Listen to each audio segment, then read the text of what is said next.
সময়টা 30 মে 1981, স্থান চট্টগ্রাম। প্রচন্ড বৃষ্টিতে ভেসে যাচ্ছে চারদিক। কর্মব্যস্ত দিন শেষে চট্টগ্রাম সার্কিট হাউসে ঘুমিয়ে আছেন প্রেসিডেন্ট জিয়াউর রহমান। ঘড়ির কাঁটায় তখন রাত 1টা। প্রেসিডেন্ট কি আর জানতেন তাকে হত্যার জন্যই প্রস্তুত হচ্ছে একদল আর্মি অফিসার। কালুরঘাট ব্রিজের সামনে এসে থামলো গাড়িবহর। সেখানে আগে থেকে অপেক্ষায় ছিলেন মেজর ফজলুল হক, সুবেদার জাফর চৌধুরী ও নায়েক সুবেদার সোলাইমান।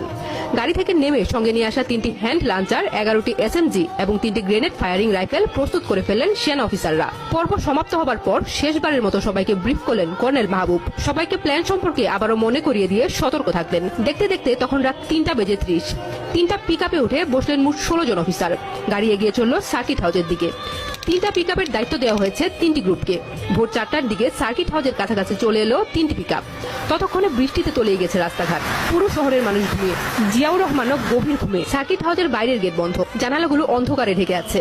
এই অবস্থাতেই 2টি পিকআপ গেটে ধাক্কা